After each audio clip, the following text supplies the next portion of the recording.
And I just turned around and I hauled ass out of there. I was done. I wasn't dealing with that.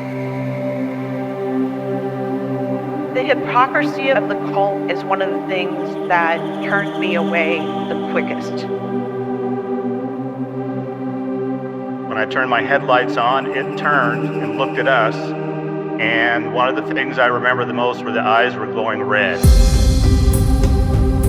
I see an orb of light. It is just circling these steps like it is waiting for me. And he begins to tell them that he saw a UFO. They're basically like, what are you talking about? That's 7 foot up on a tree, peeking around it, and that's where I saw the top of the muzzle, nose, and the eyes. As soon as I made eye contact with this thing, it felt like death. Welcome back to Tinfoil Tales. I'm your host, Brandon. Tonight we are joined by my guest, Miss McGillicutty. Thanks for coming on here and talking with me. Thank you for having me. Would you like to let the audience know a little bit about yourself before we dive into it? My story is longer than the subject we're going to talk about, but right now we're going to talk about, I've been a lucid and vivid astral dreamer ever since I can remember. And, I've come to know that those experiences that I've had and still have are very spiritual in nature, and eerily similar to that of abductees. And I'll get into that in a minute. But I feel very, ever since I came to the Lord out of witchcraft, I've gotten more answers than ever of what really is going on. And it's quite a phenomenon. I've come across a few people who have had similar experiences. I love the work of Vicki Joy Anderson. She's really helped with figuring out, giving some language and some context of what is going on. And these experiences can be very terrifying. And you can feel like there's nothing that you can do, but there is a lot that you can do. So I hope to be able to share that to people. So, if I could reach someone who was me 5 years ago, I could help them find, some answers to that, to some of their questions, and get some offense to this. Because you can seem really out of control with it. Like there's nothing you can do. Right. Well, if you are ready to begin, I will turn it over to you and I will just let you talk. Okay. So, as a child, I had a number of experiences. I used to see these things I just called the little shadow people, and upon occasion, a very tall one. And for the most part, I would just, I could try to go to my parents about it, and it'd be a lot of, it's just a dream, or, oh, there's nothing there, which I never do to my kids, because let me tell you, if you've gone through it, it can be very frustrating. And, but anywho, so my first real intense experience was my first, what I think was the attempt for something very spiritual. As a child, I didn't quite have any context of it. And in fact, there's quite a bit that I've blocked out that have slowly been resurfacing. But I'm going to talk about some that I found to be a little bit more prevalent, and probably the most intense. The first one that was the most intense was actually when I was pregnant with my son, who is on the spectrum. And that was somewhere at the tail end of 2013 and 2014. My now husband had to wake me up. And I guess I was like hysterically crying, the standard kind of sleep paralysis spouse experience of what was happening to me. But in what I had seen and what I was experiencing in there, I almost didn't have any words to express. It was like I had been in shock. I couldn't even express it to him, but What I had seen was I was in a room with all of these huge shadow creatures. There was about 8 of them that I could see, facing me. I was on a like table, like a I don't know, table slash altar or something, just laying on it. But I was without the ability to move my appendages. And a very tall man came, and he was quite handsome. He actually looked like Mark Wahlberg, which ruined Mark Wahlberg movies for me. And then all of a sudden, he uh, got on top of me, and his face changed. He was making this very sinister smile that morphed his face. And then he was faceless. And then all I saw was like this strange, like back and forth of no face, and then just this incredibly sinister face looking at me. And all of them were cheering as, unfortunately, he, what the kids would say, raped me. And at some point, I was like kind of shaken, awakened by my husband, or now husband, and uh, those kinds of things. I do remember. I hate to backtrack, but there a couple of those resurfaced. That dream specifically resurfaced flashbacks of ones that apparently had happened when I was little. But something very, I mean, it was unbelievable. It was so unbelievably real. And most of my dreams are like that. But I remember it was just horrible. It was absolutely horrible. And the next one I had that was a super intense one, involved a pseudo, like, how can I put this? It was kind of like your typical astral flight dream or your astral walking dream. And I started off walking outside my house, and outside, and I remember thinking, like, why am I outside? It's nighttime.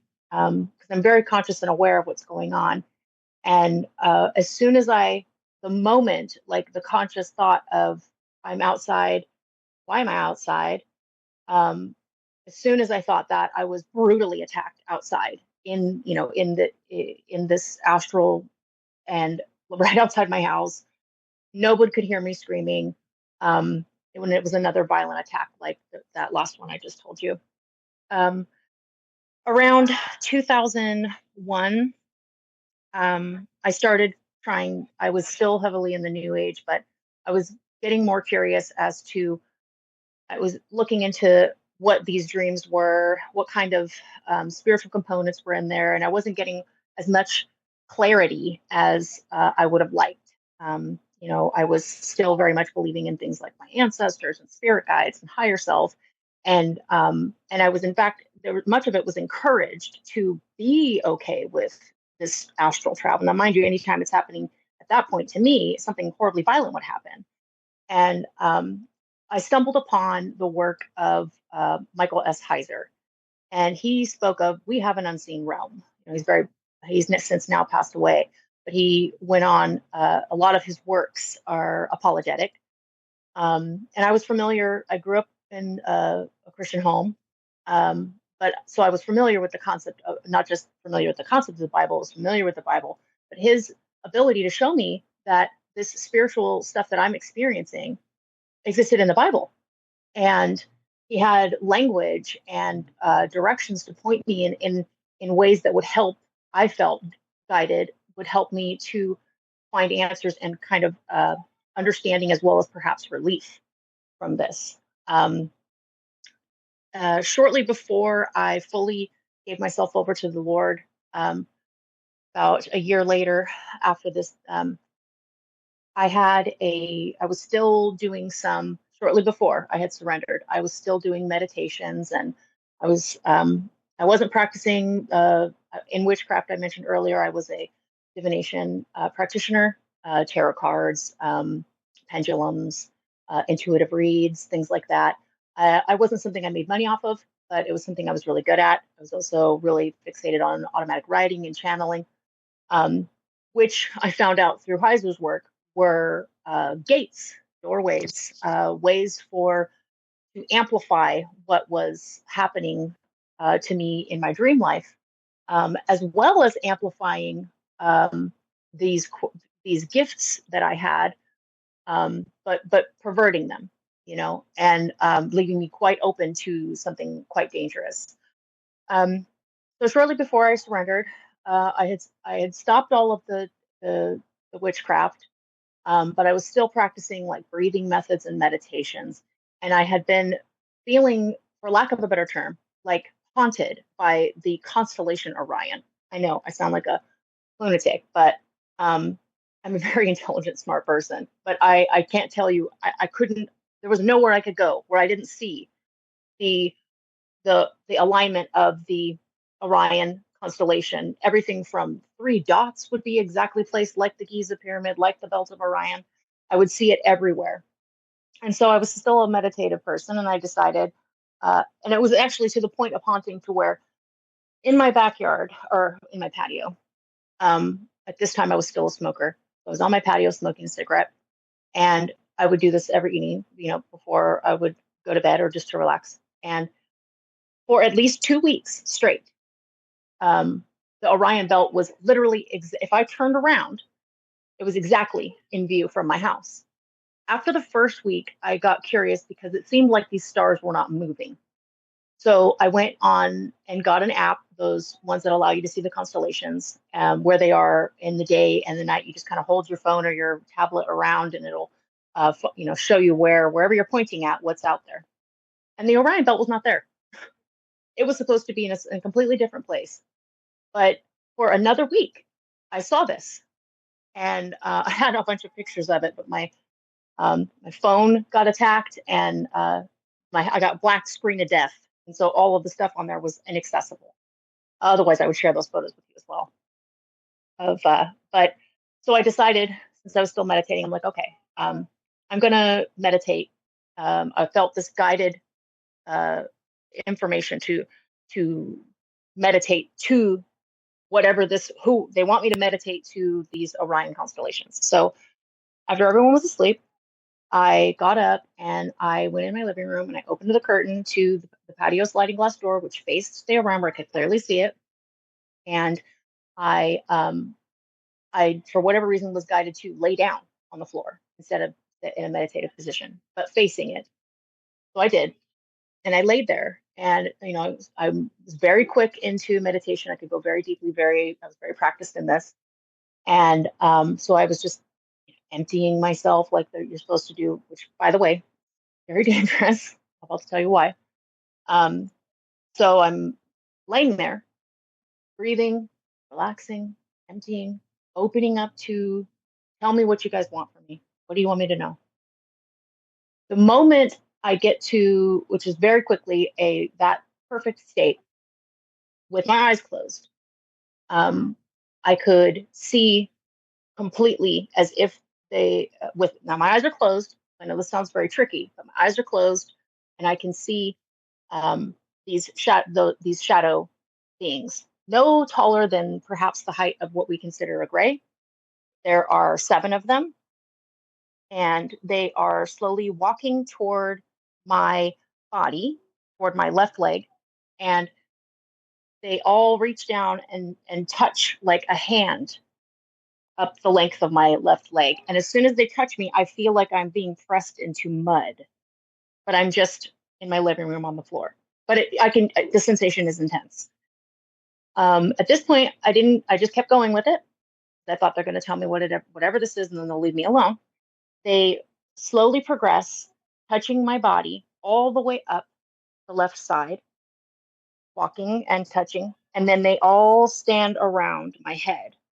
So they're all like behind the top of my head, and they start poking, tapping what is not my skull, because it doesn't make that sound like it's tapping your skull. I felt like it was tapping my brain. And then one came up, one lifted my head, like I felt the sensation, but I'm pretty sure I didn't move. I mean, I don't know, I wasn't watching, and put its thumb, like cradled my head in its hands from behind. and then put its thumbs on where your occipital lobe is, and that's the bottom, like where the nape of the skull is. It's actually where our the delta waves are, and where your dreams and how we process that area of, dream realm, spirit realm, where all of that is processed. And just touches it with both of the thumbs. And then I went, as if I hadn't been breathing, and sat up. And um, obviously, I didn't get any answers of what that was.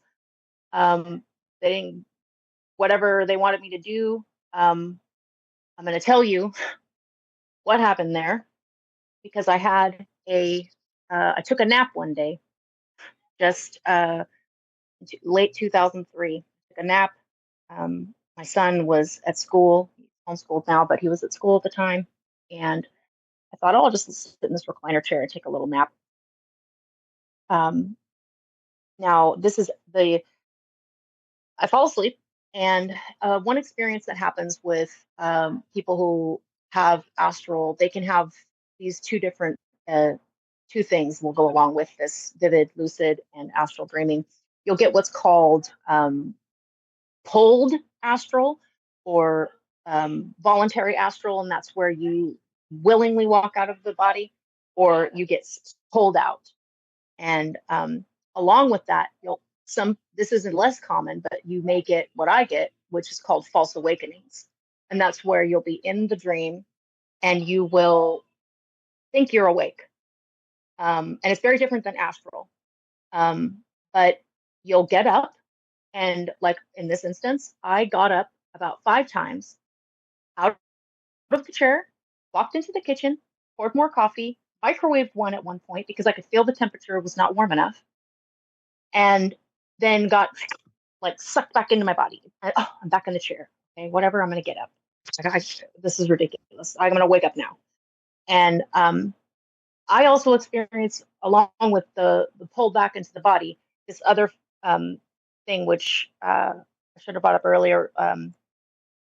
That it's called. I don't know if it has a name. Vicky Joy Anderson calls it something, but it's this. It's like this thing that'll block your vision, where it literally feels like a black screen is coming down, and you keep having to kind of go down to try to look under the screen, and try to get out. If I don't get that, I'll get the pull back into your body thing. So from what my research shows, it has something to do with whatever's happening through the veil that you're in the astral. It's not wanting you to see. And for whatever reason, they want to rewind you when they suck you back. But so, anyways, the sucking back and the nap happens at least. I lost count how many times it happens. And by this point, I'm super frustrated. But I remember something that Vicky always that stuck with me, and that was to look for the glitches. Okay, look for the glitches. Look for the thing that's off. Is there a door that shouldn't be there? Furniture that you don't own or isn't there? Look for, because they can't fully mimic everything.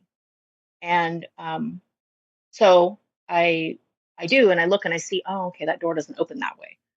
And then I realize, oh my gosh, like that chair is not that color. Okay, fine.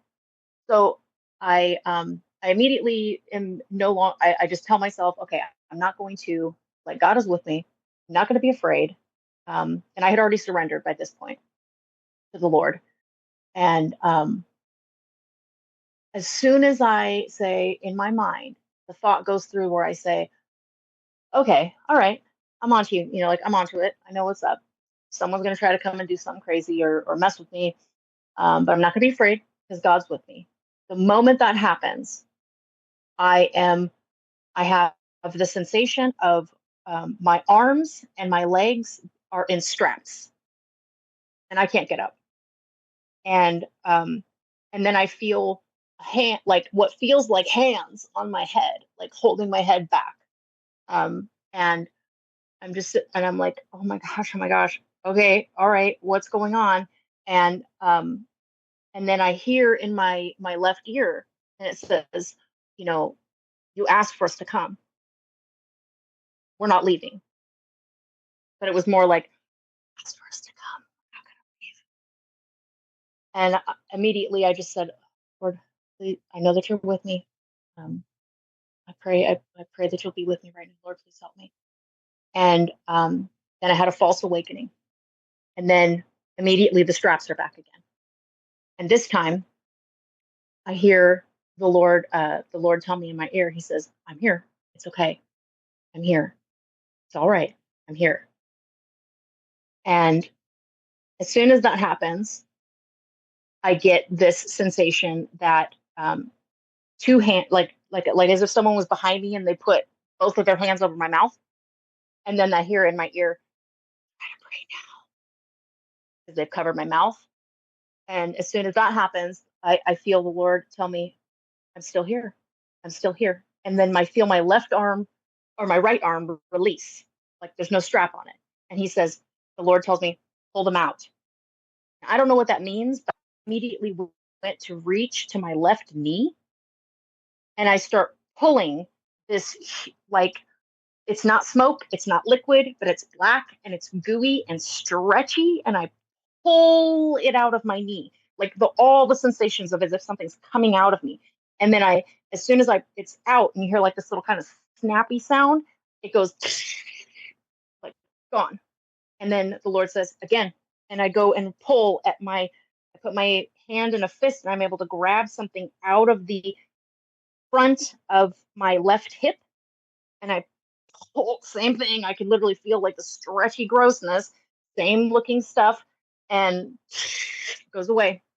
And then I pull another one out of my shoulder. This went on, from what I could tell, at least 7 or 8 times, 7 times. And then the Lord, then I feel the sensation of a mask being put over my face and a strap around my throat, and my arm is stuck again.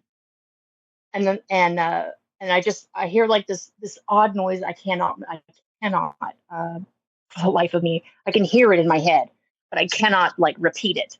It's like it almost sounds like if you were tightening straps, not a clinky metal like on a truck strap for like a semi, but like if you were like leather straps. I hear that sound, and everything is getting tighter on my body, and now it's on my throat, and I feel like I can't breathe. And then I hear the Lord, and he says, I got this one. And then all of a sudden, in my lower, like where my tailbone is, I feel that stretching and pulling and stretching and pulling, but this one is huge. And it's pulling through out of my back through the chair to where I can feel myself being pulled into the chair and pulling. And it almost feels like the pulling is now 2 hands having to pull it, pulls it out. And then that one made this creepy, like slow, draggy sound after it was pulled out. But it almost hurt when I almost like felt pain when it finally stretchingly pulled out. And then I all of a sudden, okay, then that comes out. And then as I'm laying there, the throat sensation was subsided. I still couldn't move my body, but then I started going up, like flat, up into the ceiling, and then everything turned white, and I woke up.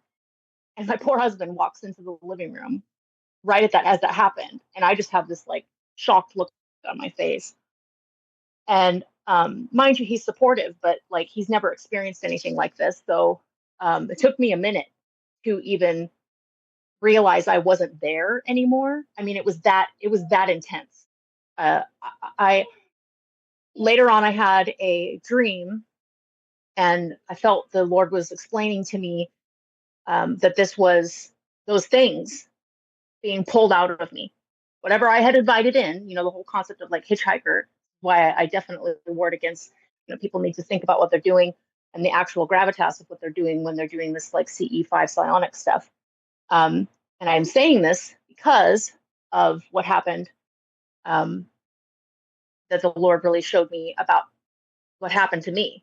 Is these things, yes, they came and I openly opened the door for them to come to me, but then they came to my kids. And it ended up in a situation with which I had a deliverance dream where I delivered my son from this, like I had done to myself, essentially, with the Lord's help. What my understanding was is that that was a deliverance of those out of myself. And with my son, in that situation, I was in another lucid dream. Side note, I have had shared dreams with my children, um, uh, especially quite a lot of them with my youngest, who's on the spectrum. Um, and oddly enough, with my son, I've had these wild ones where whenever I have a dream with him, there's always like a weird portal, and it's been kind of a fascinating little side note.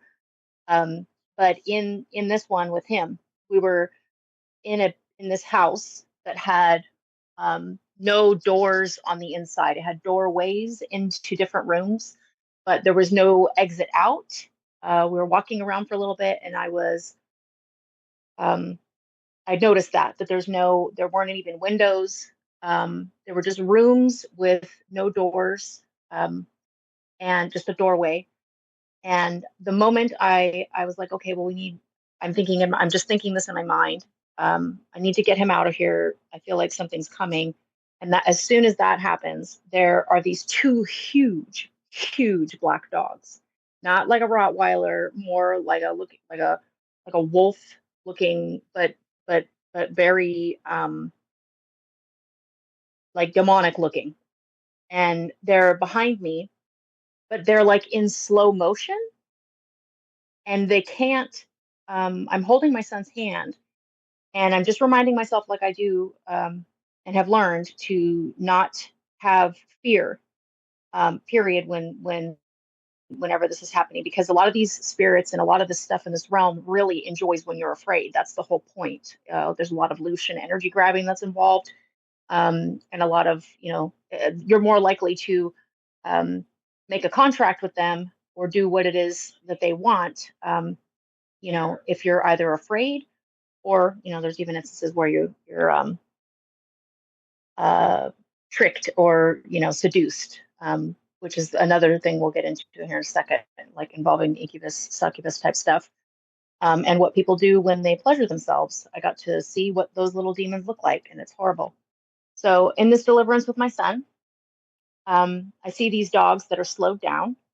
They're like literally at a slowed down rate. I can tell they're running to us. They're like not foaming at the mouth, but they are teeth snarling, looking like they're ready to attack us. And as soon as I notice them, there's this cat, and it comes up to me, and I have this knowing to follow this cat. The cat knows the way out. So I start following the cat, but the cat goes into like this closet. It has a door, but it's a closet. And I just have this knowing, okay, we have to go in here. We go in there, I close the door, and I lock it. There's a lock on it. And my son is sitting down in this chair that's in this closet, and the cat's just chilling out on the floor. But all of a sudden, it's like those dogs were now not in slow motion. They were going nuts at the door. And as soon as I'm thinking, oh my gosh, what am I going to do? My son collapses to the floor. And his eyes are as if they're rolled back in his head. He's motionless. He's not breathing.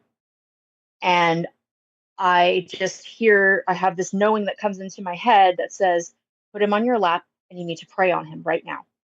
And so I grab him, scoop him in my arms, lay him across my lap, and I just put my hand on him and I start praying. And then the Lord says, no, you're going to command them out. You're going to command them out.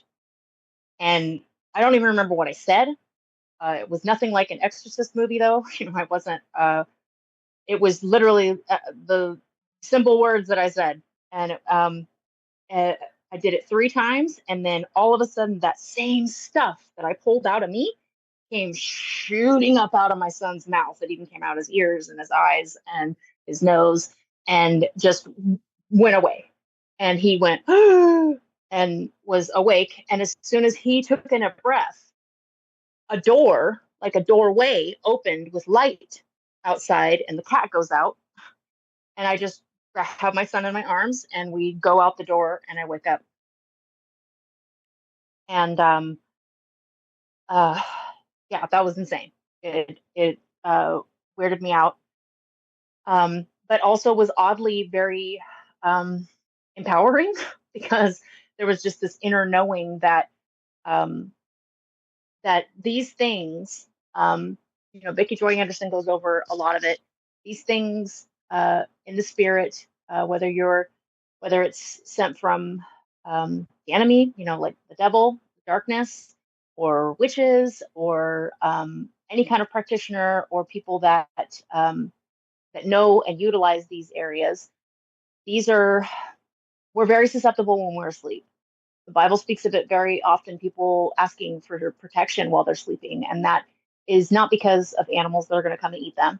It's because when we're asleep, we are vulnerable. Sleep paralysis. I know all of the medical terminology and the reasoning why.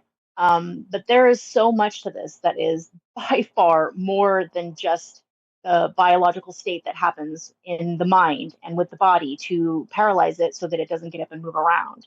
In my own research like I said, with UFO abductees, even my lab people, the same kind of scenario is happening to them, but um, it's aliens that they see. For me, I see like paranormal, demonic looking stuff, and um, it's been the same experience with my all three of my kids when they've had these things, and I do believe some people are more susceptible.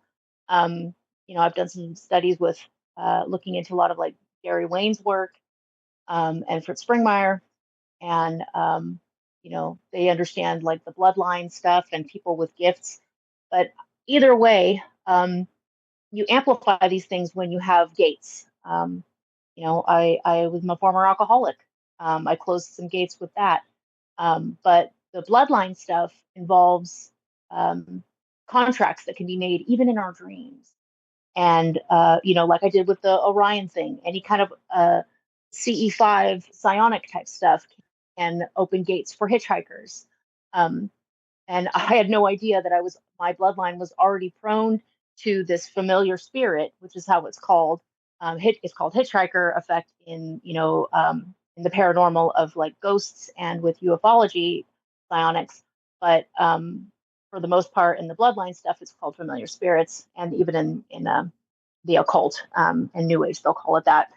But I got to see what I do warn against. I want people to look up some of these, Gary Wayne, Michael S. Heiser, Vicki Joy Anderson. But Vicki has particularly wanted me to share seeing the lust, one of the lust and masturbation things. So I have been. I'm not. I'm not the first person that this has happened to. There's a lot of people who have had, you know, sexy dreams, and I've had horrifying ones, and ones that I thought were great. And I would also have these. The closer I got to the Lord, I started experiencing a reminder of ones I used to get as a child, and I won't be super graphic, but where it would be as if one is touching themselves. And there was an instance that happened in an attack of that nature about six months ago, and as soon as in that realm, because it's vivid, it's lucid. I noticed the glitches, but for whatever reason, I wasn't stopping what I was doing, and then there was just like this overwhelming sense of what am I doing? And I stopped what I was doing and really took in the glitches I was seeing. I'm like, where am I? What is this? Why? And then as soon as I was in my mind, I was thinking, why do they want me to do this? And by they, I mean whatever attacks me and comes for me in this realm. I see in my peripheral to the left a shadow, And then I look, I turn my whole head, I turn, and there is this little, like, he's kind of black. He's not really scaly, but sort of. Um, and he's like squatting down, but on his feet. So if you were to go from standing to down to where not your butt's on the ground, but just your feet, he's squatting like that. He has he's holding his hands, and they're kind of ringing. You know how you like ring your hands? He's doing that and like hopping, bouncing up and down. He's going, come on, come on, come on, come on, come on, come on, come on, come on, come on, come on, give it to me, give it to me, come on, come on, come on, come on, come on. And I look over, and I was like, what?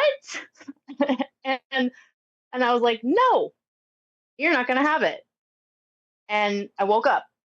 But right before I woke up, I had this knowing that that is what waits to collect your energy, your sacrifice, which in the spiritual component is what self pleasure is. That's what's waiting for you. And if people could see, I wish I was a better artist because I would draw it. If you could see what is waiting to take that from you, you wouldn't want to give it to him either. I mean, it was just the creepiest, weirdest thing I'd ever seen. But I mean, I've seen some wild stuff, and but these are just some of them. I've also had some really wild. I also have, hate saying like, oh, I'm a prophetic dreamer, but that happens sometimes to me. That's happened quite a lot throughout my life. A wild one that happened last year before. Let's see, what date was it? Looking through one of my Millions of Dream journals here. It was in October. In October, yeah. I had a dream. Some of the context is not. It was really just for me, but there was a dream that I had where I saw all of these. Like everyone was looking up into the skies, and I saw all of these planes falling out of the sky, flying upside down, like regular planes, and then some planes and helicopters with their just their wings and stuff just like falling off, and they're just all crashing. And of course, that's something that we've been seeing lately. Although I did find out that in the UFO abductee community, it's very common to have. There's quite a number of people that I've befriended that they've also had the planes falling from the sky. And then shortly after that, I'd had another one where, because a lot of these people, a lot of these things in the spirit will, they like to, like I'd mentioned a few times, they want you to make a covenant or a deal or a contract. They're very legalistic. And this can be witches. Vicki Joy Anderson talks about that. I've experienced that, a number of people, but that'll actually be witches traveling through the astral trying to see if they can, get you into a deal. There's also demonic spirits that will do that. A lot of familiar spirits will do that. That means those are spirits that have been in your family line, that have been with a contract has been made either in the waking or in the sleep, knowingly or unknowingly, which is frustrating, I know, because you don't even know if this is. Sometimes we don't remember our dreams, right? So maybe you don't know if you did something. A good tip is, I always call it the Alice in Wonderland tip, and that is don't eat anything to your best ability. Don't drink anything. Don't take any gifts. I've had everything from people trying to give me cats, like trying to get me, like, here, take my cat, or here, don't you want this drink? And I'm not gonna say it hasn't happened where I've ingested whatever it is or taken whatever by surprise, but a good tip for people when you wake up, I would advise, and I do advise, because the only thing that's given me any kind of control or power and peace in this, because I can't stop it from happening, it happens when it happens, is knowing that the Lord has given us the power to tread on scorpions and snakes. And like Ephesians 6:12 talks about, we battle not against flesh and blood, but principalities, spiritual wickedness in high places. And you know, I'm not the only person who sees the world the way it is, being quite off, very evil in some aspects, and things manifesting to where we have people doing and acting in ways that almost seem like they're possessed. That's because we live in a spiritual world. Um, for what was I saying? Sorry. But as far as like when you wake up in the morning, there are some tips I may give when you go to sleep and when you wake up. Some people you might be too tired, or like that nap day. I didn't pray before I went and took a nap, but it's a good habit to get in. Even if you are not a follower of Christ, I do recommend just looking these up on your phone. These Bible verses. I won't read them here unless you want me to, but Psalms 27 really was very powerful for anybody. For me, it touched me and gave me a sense of calm when it came to this whole realm that I've had these attacks in, in the spirit realm. Psalm 27 is really great. And then Psalm 91 is a very powerful prayer. My friend who was on your show, Mario, he and I both really like that one. That one is a protection prayer. And also, of course, Ephesians 6, verses 10 through 20, I recommend. And then Isaiah 54:17 is super powerful. And that is, I will read that, it's short, but that one is, no weapon formed against you shall prosper, and every tongue which rises against you in judgment you shall condemn. This is the heritage of my servants of the Lord, and the righteousness is from me. So, because for me, it's very personal when these attacks are happening. I do see a pattern in people that have these intense, continued experiences. Vicki Joy Anderson always kind of coins it as us not being, we're not, this isn't happening to us, this is happening for us, because we are actually, I look at this as spiritual training, like spiritual warfare training. This is an experience that I have that's part of my reality in my life that not everybody has, but it is very real. And if this is something that I'm experiencing, and I know others are, but they don't know what's happening to them. I want them, it might be, I'm not all up to me, but I feel very guided to help teach people how to take the offense in these situations, to help them understand what is actually happening, and maybe even perhaps why. I've gotten to know a number of people that I've gotten to know them enough to where we can, divulge personal information, or they'll be comfortable enough to talk to me about like their family, their bloodline, things like that, and things, so we can find connections as to where perhaps a familial spirit stronghold was put in, and we can work against that. At least just kind of finding out what's after you, why are you being attacked. I mentioned earlier having gates open with substance abuse. That's a good gateway. And then, of course, I wasn't an alcoholic when I was a little girl, but I was able to discover what those familiar spirits, what those strongholds and principalities that were after my bloodline, why they were attacking me even as a child. And it sounds like I'm talking a bunch of wild stuff. This is wild stuff, but it's very real. And I understand the science of our brain processing our day, but none of this kind of stuff that I even just the small bit that I told you about is stuff that happens during anybody's normal day. So, and people will say, "Oh, people have a wonderful imagination," and I do have a good imagination, but these are things, especially, I wouldn't even put my worst enemy through these kinds of things, because it's so wild to have something where you're just sleeping. All you did was all you did was go to sleep. You fell asleep, wanted to, or fell asleep, and you are in a whole other experience of reality, and it's been comforting to find other people who are experiencing the same thing, have experienced the same thing, going through the same thing. It's been, slightly validating, or if anything, just comforting to know that you're not the only person having all the, getting attacked in when all you're trying to do is sleep. But there are ways to fight back.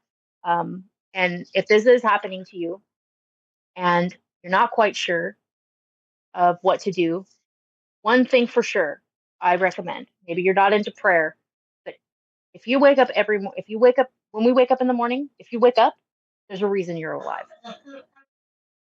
There's a reason you're awake. Some people didn't wake up. You woke up. You wake up, remember the dream, you don't remember the dream. You can actually pray.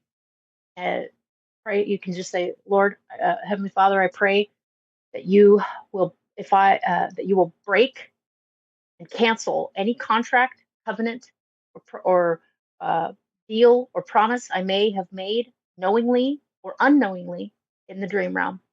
Amen. I know it sounds silly, but if you really, if this is happening to you, it's very powerful. And a lot of the experiencers of this phenomenon that I have come to know, the only ones that are really having relief are the ones that have gone to Christ. I'm not preaching a religion. I don't practice a religion. I guess I'm a follower of Jesus and the Bible. I really do believe that it is an insanely spiritual thing, and it needs to be battled with spiritual means. It needs to be, this spiritual war, that I'm being forged in. I know, who knows? I mean, if I could just help one person, like I said earlier, if I could help a person who was me just 5 years ago and be like, hey, who knows? Even if I never meet the one person that I'm able to help, that's fine by me. Because even if just a little bit puts them in a direction of having some kind of, maybe it doesn't go away, but just some kind of offense, instead of defensively being like, Jesus, help me, which has worked for me and a couple of times didn't. But knowing that they're after me for a reason. There's something about me that they want. And I've come to know that it's, and I don't mean this in any egotistical fashion, because I'm not excited about having a target on my head, but they want me, because if they could take me down, then that if they take me down and bring them up, go back to being in witchcraft and all that stuff, then they don't have to worry about me. They've got me. But now that I've gone to Christ, they're like, oh no, this is like a formidable foe. Now she's been trained up with this stuff. And I really feel that that's something, I have a much longer story that peppers in with all these things and dreams up the wazoo. But I really believe that this is something, I know people are experiencing this. And I've actually come to see that more of it's intensifying. And a lot of my UFO experiencers are now having a view of what's happening as very spiritual in itself. I've had, I go on Spaces a lot. It's the same name that I have here on X. And I've gotten to know a number of really great people over there who have experienced both the same things that I experienced and also consider themselves more UFO abductees. But we're dealing with these insanely narcissistic energies, right? These spirits, whatever they're branding themselves. Over here they look like this, like I said earlier, and over here they look like this. It's really the same thing, and it's very spiritual, and dark, and very self-serving. And even on both sides, I've noticed people who, on the UFO side, once they realize that for themselves, they've realized that even when they were nice to them, these entities that are attacking them, and entities like I had, where they're being nice, they're actually just doing whatever to get what they want, whether they forcefully take it from me or they coerce me to get into agreement. Either way, it's serving only to them. And they don't like it when you fight back. I've physically fought things like I go on. I have some of these dreams that I just call them little missions, um, because I fight stuff. It's wild. I battle things that look crazy, and then I also just sometimes they look like people, but they're not people. They have these big black eyes, um, and there's a way to, this whole realm is happening. It happens every time we sleep. I brought up that occipital lobe for a reason, because what I came to understand had happened to me during that Orion experience, that meditation. I ended up having another dream that just brought clarity to it, and in the dream, I literally heard occipital lobe, like occipit 3 times. And so the next morning, I was writing my dreams down, and I was like, apparently, I need to look up occipital lobe, and that was where I had gathered that knowledge of like the delta waves, and that's where our brain processes the dream realm and sleep, and those who have vivid astral and lucid dreaming, and consciousness while they're like, I'm fully conscious when I'm sleeping. It's in the dreams. I'm fully aware, but that's where it all occurs in the brain, is the occipital, um, and I feel like that has been knowledge that the Lord, the Holy Spirit's given me to help me understand what's going on. I definitely don't claim to have all the answers, and I'm definitely still learning. But this is like, I met my friend who was on here. I met him over on X, and I'm not sure what your 2 cents are when it comes to this phenomenon, but it's as real as me sitting here talking to you. That's that's the intensity of some of these experiences, and um, the the palpability, like the palpable sense. I mean, it's literally palpable when the experience itself, and to throw it, for people to throw it away with just it being just a dream. A lot of people grew up hearing that. Oh, it's just a dream. It's okay. Um, I don't tell my kids that. I never have, because of my own experiences. Um, but yeah, there's something happening there, and you know, it is eerily similar. When like I said, I've gotten to know a lot of the UFO community and abductees. Very, very similar experiences. They just appear differently. Um, and I'm Oh, obviously very long-winded. I was going to I ask, how have often do you have these dreams?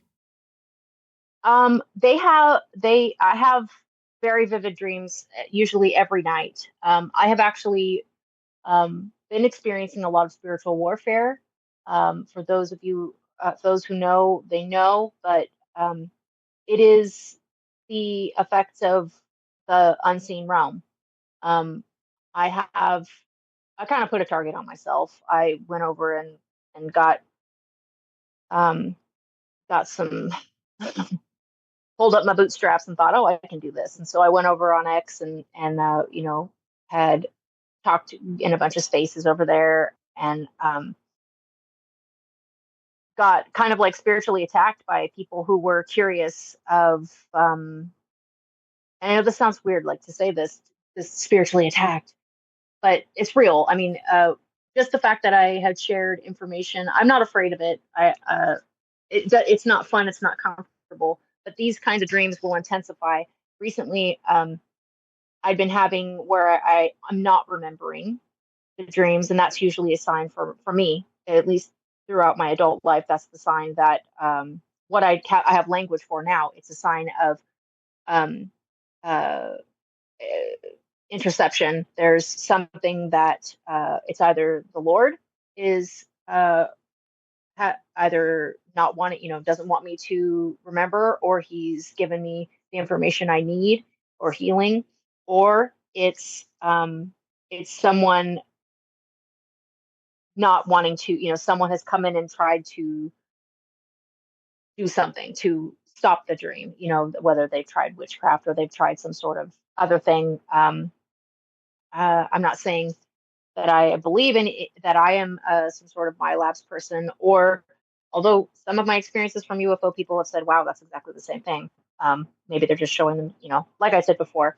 But I have vivid dreams every night. And there is something very true to the people have heard about the witching hour, right? It's called that. It's been called that forever. And that time frame is technically from 12 midnight to 5 a.m., a very prominent time frame between 2:30 and 3:30.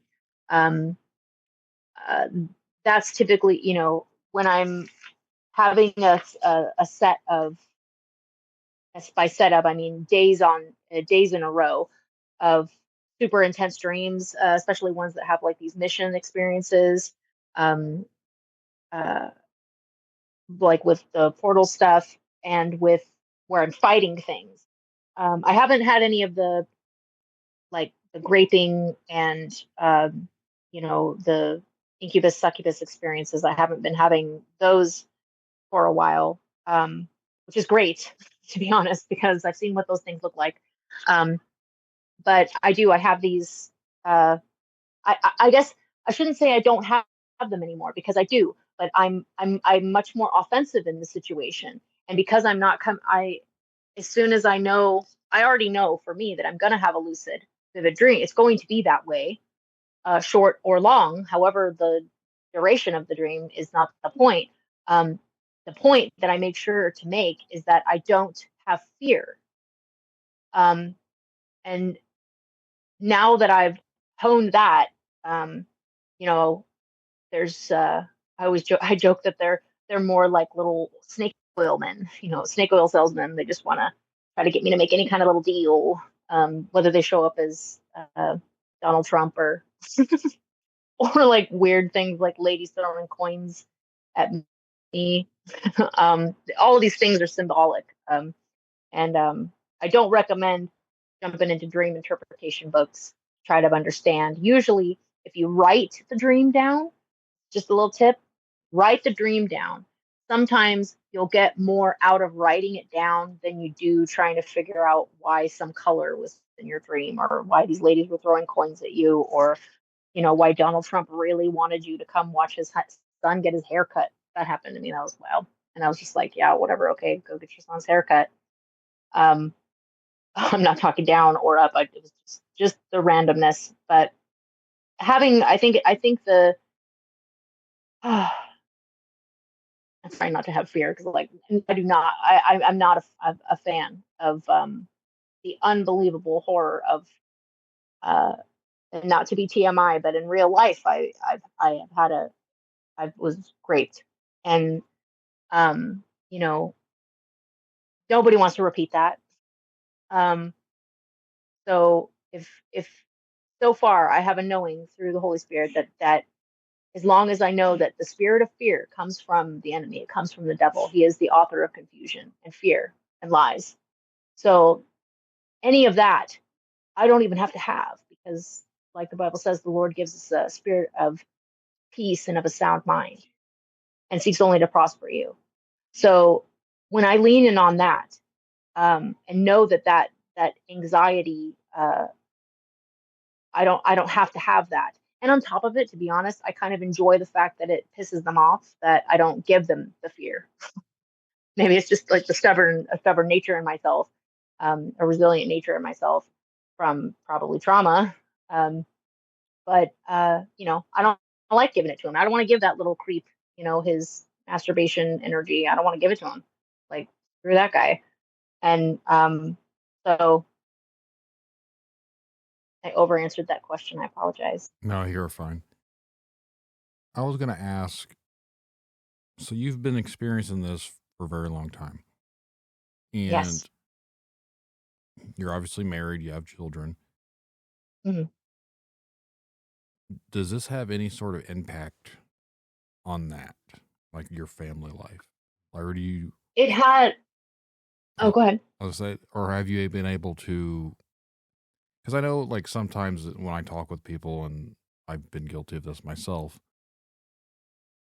not everyone that doesn't experience it is able to understand what the other person's going through. Oh, yes. I know what you're talking about. Mhm.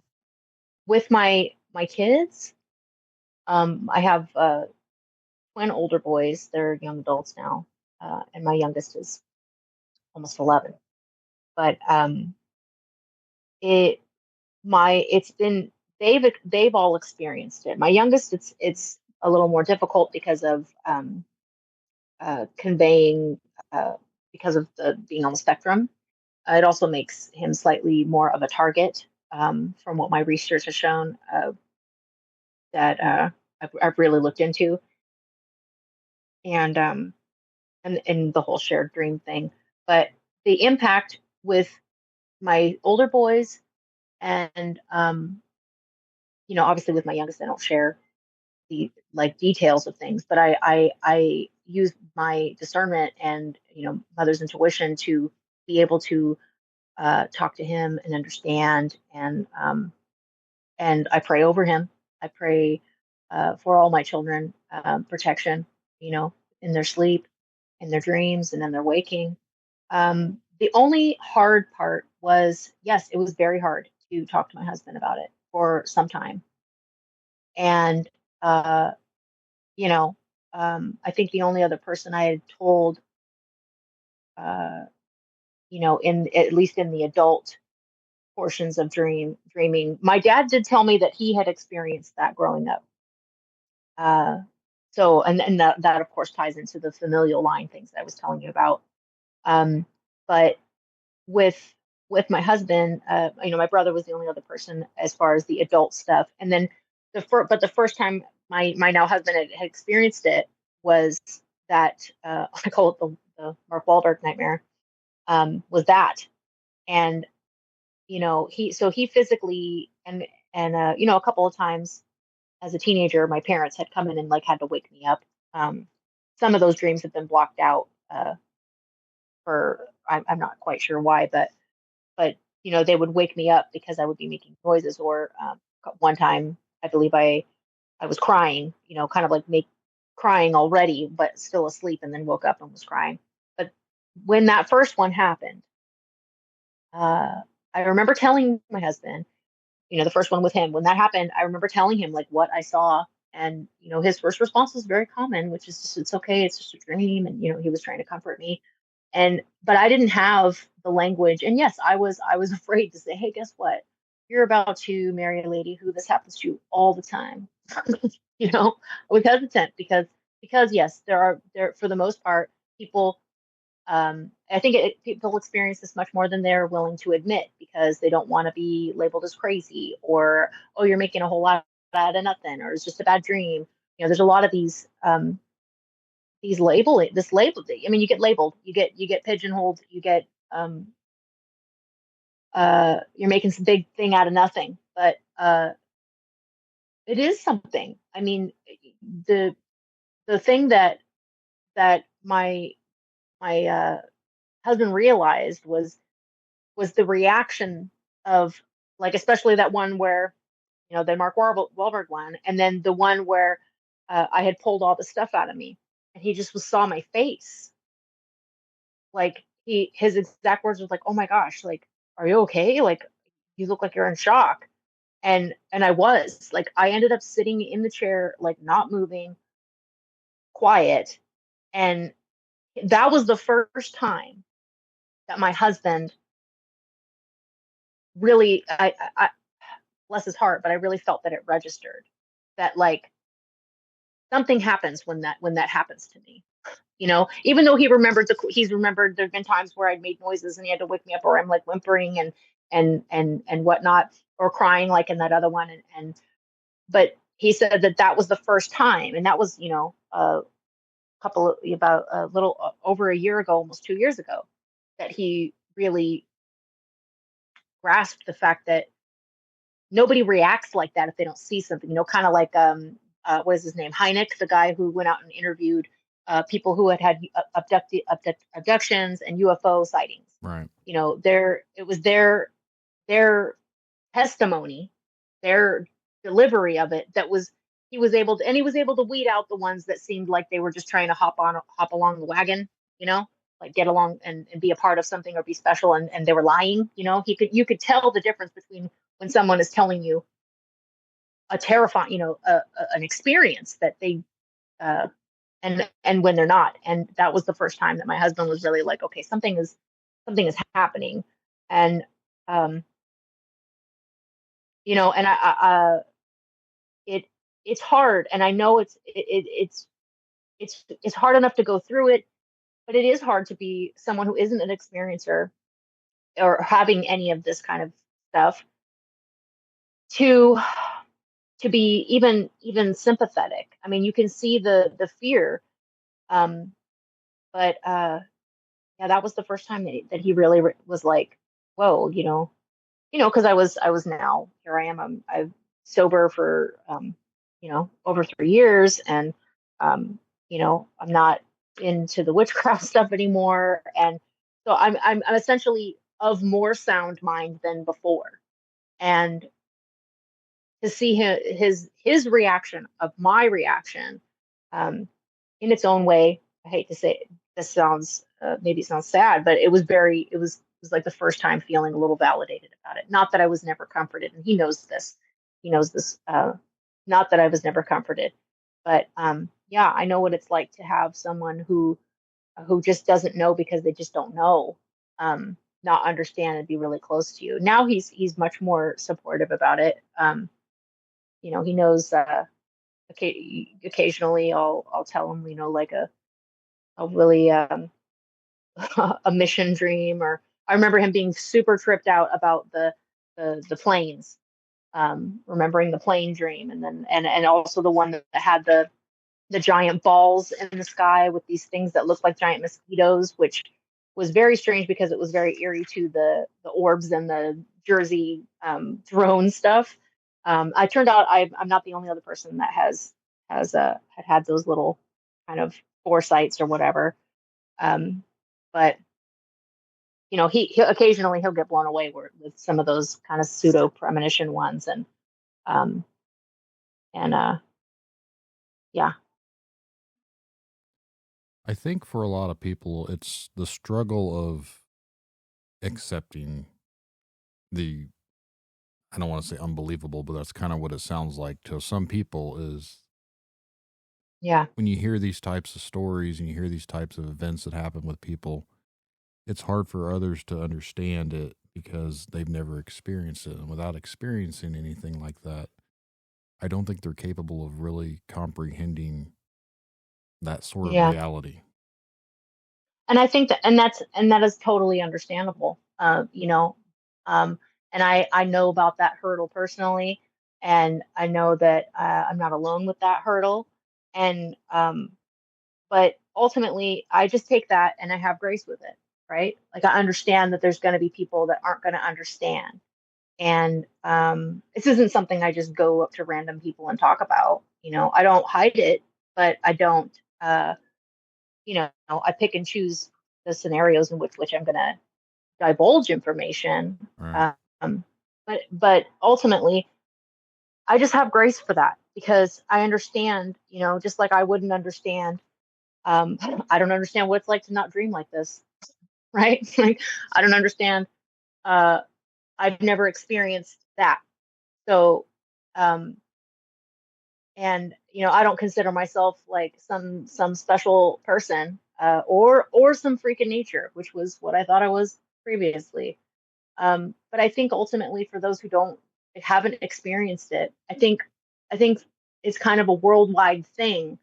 No matter the topic, we need to just have grace for each other. We need to have grace and understand we may be on opposing sides of whatever it is. And we need to have, if we had grace for each other, we would have kindness. We'd have much more kindness than niceties, because I think kindness is much more um, mindful. It's kind of like the difference between happy and joy, where happy is the dopamine feeling and joy is where you build oxytocin. And grace is kind of the beautiful intercessor for all of those things. And if we're able to have grace, that allows us to meet people where they're at, understand that we perhaps don't, we're not experiencing the same thing, but it doesn't, just because we're not experiencing the same thing doesn't mean that it's not happening.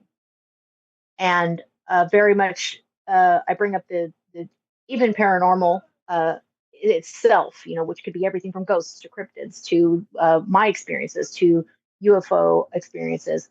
All of these things, for a lot of people who've never experienced stuff, they want to see the proof, because they haven't experienced it.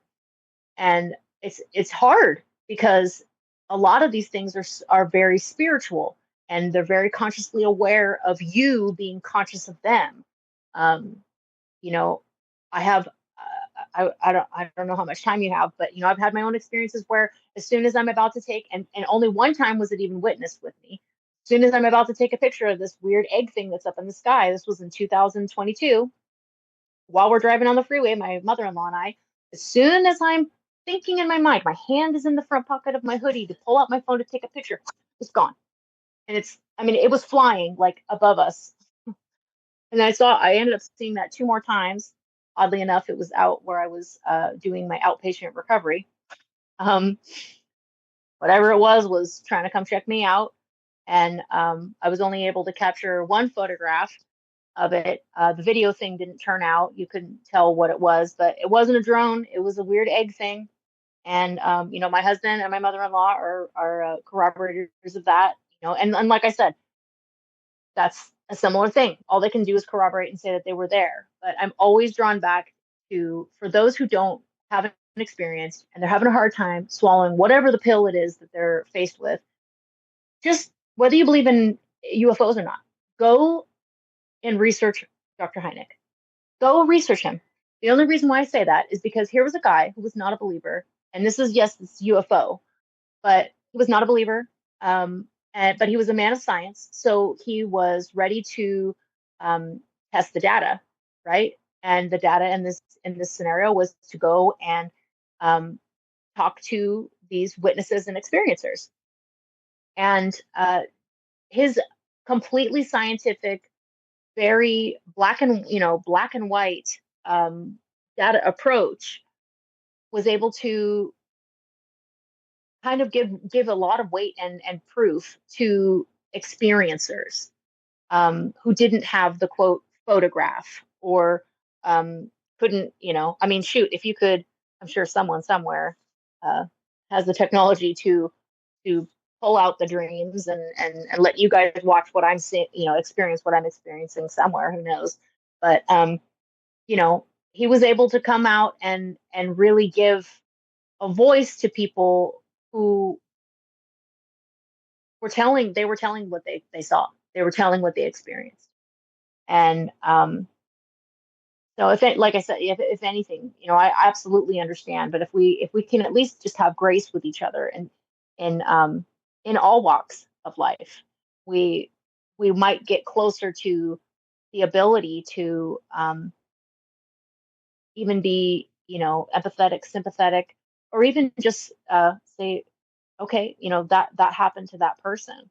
But Hynek would be, I don't know, I'm feeling guided to talk about that. Like, I think he would be a great person to go and just research, just, topic aside, it's not the same topic I'm talking about, but, he was able to get a good feel of that something happened to these people, some whatever their stories were. They were the ones that he quote unquote believed. He went at it as a man of science, and his conclusion was that something happened to this person. This is what they saw. I hope that answered your question. We're all good.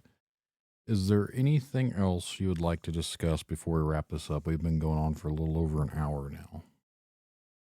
Oh, well, I just, I think that's about, I know that this is a topic that, like we've kind of gone over it, but if there's anybody out there that's going through it, or someone that's going through theirs, has expressed that they have, and there was, as outlandish and wild as it sounds, and as we've been kind of, I don't know if it's programmed, but naturally we don't experience it, we don't see it, we are less likely to believe it.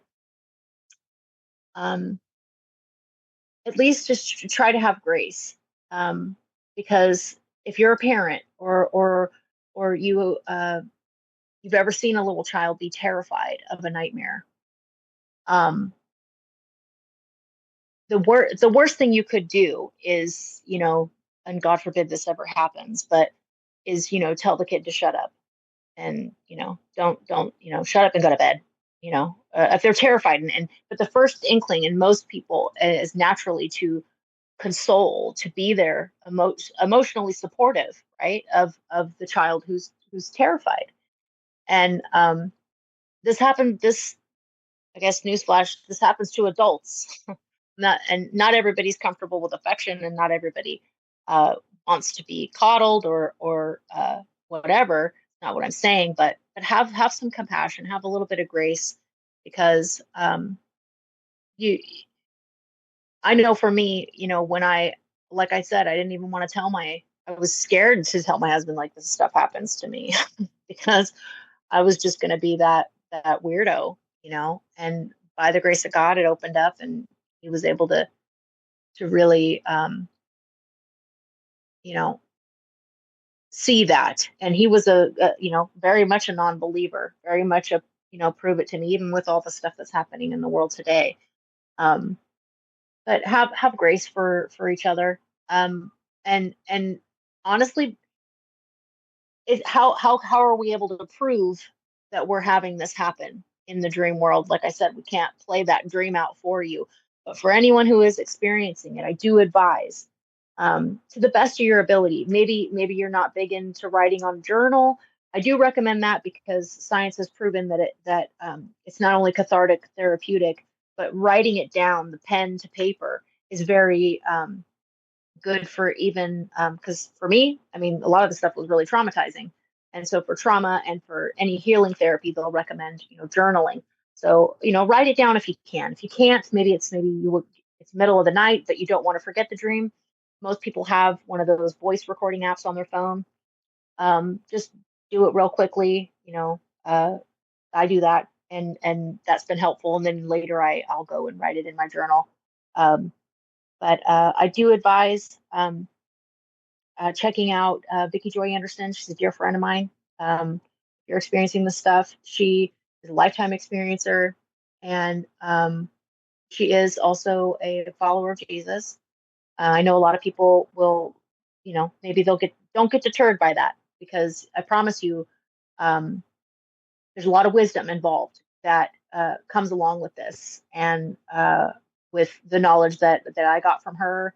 And people are you're welcome to come and DM me over on X. It's Miss McGillicutty over on X if anyone has any questions, and maybe has any questions or further wants maybe some information on stuff that I had talked about.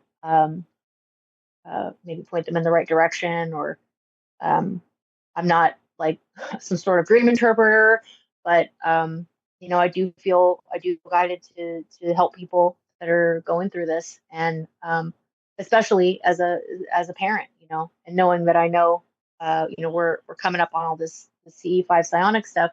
People are they don't know that maybe they're okay with doing it, but if they have children, these things will spiritually hitchhike back. And I'm not just talking about aliens. Like I'm talking about entities. Like yes, I'm talking about spirits, entities, the stuff that comes through the unseen realm. Michael S. Kaiser promised his work is amazing. But yeah, I just want people to know that I know it maybe sounds awful that I say that it still happens to me, but there is a way to get into this offensively. There's a way to fight back. And I don't just mean like the mission dreams where I battle people and kick butt and stuff. And sometimes I have bruises when I wake up from those ones. That's wild too. Um, I always I joke about it now because I can with my husband. But um, gosh, I got off topic. I'm sorry. But if anything, I just want people to know there's ways to, if you're experiencing it, promise you that there are way if you reach out to me or Vicky Joy Anderson, there's ways to get some kind of relief and understanding of what's going on. And if you're someone who hasn't experienced it, you know someone has, and just have a little bit of grace for each other, and even for experiencers, have grace with the people who don't understand, who aren't going through it.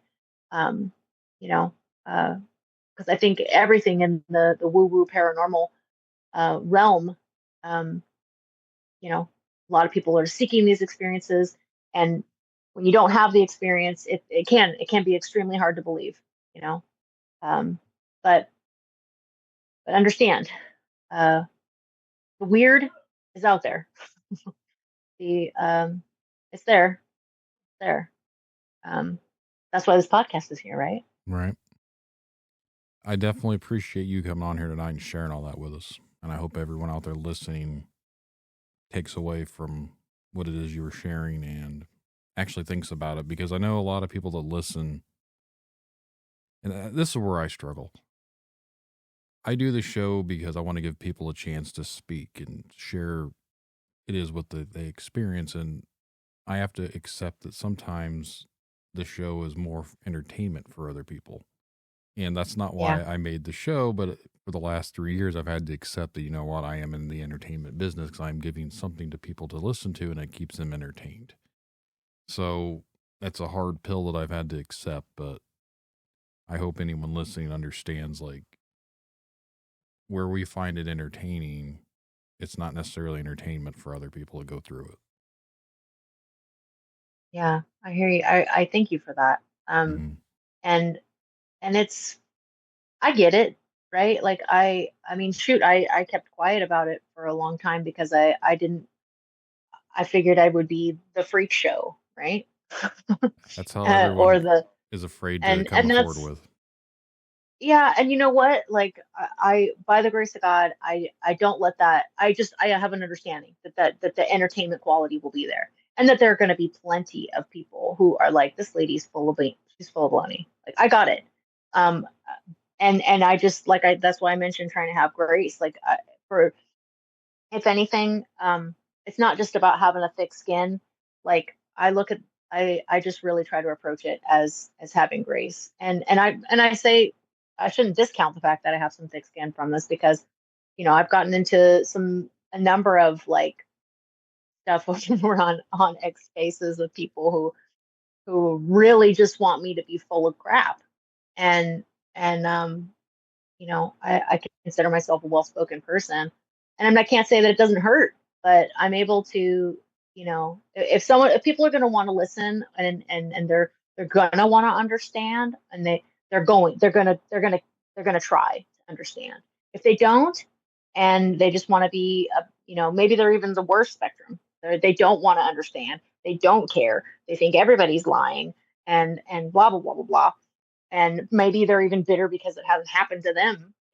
I've ran into some people who are like mad that they haven't been abducted by aliens, or I've never had a succubus dream, and it's like, I don't know why I wouldn't wish either of those things on somebody.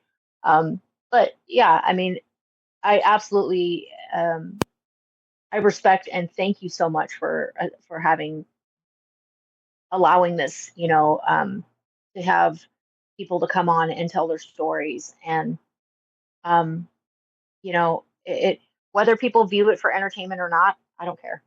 You know, if it gets out there, like I said earlier on, if it gets out there even to one person and it helps them, and I never meet them, it helps them, it helps their kid, it helps something, it helps them look into something. Um, I'm cool with that, Mhm. because I know I'm not the only person this is happening to.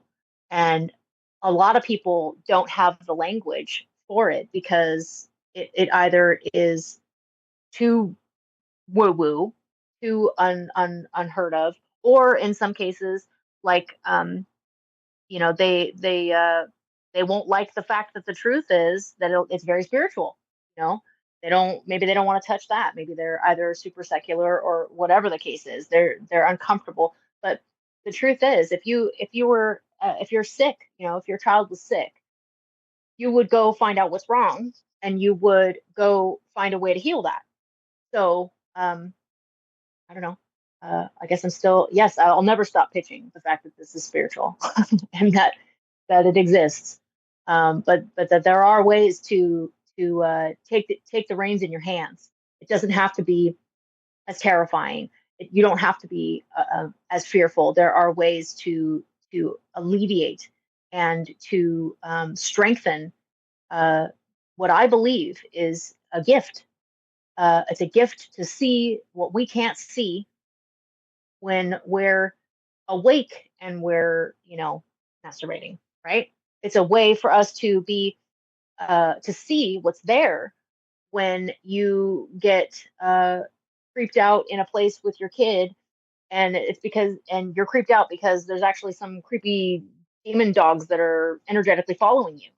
Like that was a knowing that I got from that. As well as the meditative session where I, stuff attached itself to me, and by the grace of God and my determination to not be fearful, I was able to detach that, and I tell you, a lot changed. Just the I didn't have any more of these. Although when the psionic stuff started up again in the news and all that, I started getting these same kind of thing as the Orion, just a lot of like, go look outside, because I used to do channeling, so I have essentially a gift that they want me to utilize. That I refuse to do any of that. I already know what comes with that. I've personally experienced what it's like to contact whatever that is, and me personally, I advise against it. Do a little more research for that's my opinion and stance on it, and because of the whole hitchhiker thing. But yeah, people are going to think what they're going to think, and that's okay. I do wish if they're going to be staunch, like I said, just look at Hynek. Just look at what he went through. He didn't believe any of it, and maybe not completely even after, but something happened to those people that he interviewed. The ones that it was undeniable. So. Well, again, I don't care if I'm here to just entertain people. No, that's fine. That's fine. But I genuinely appreciate it, Brandon, having me here and letting me tell some of my wild reality. I definitely appreciate having you on here tonight. If you'd like to be a guest on Tinfoil Tales, remember to send an email to tinfoiltalespodcast@gmail.com or go to tinfoiltales.com and go to the contact section.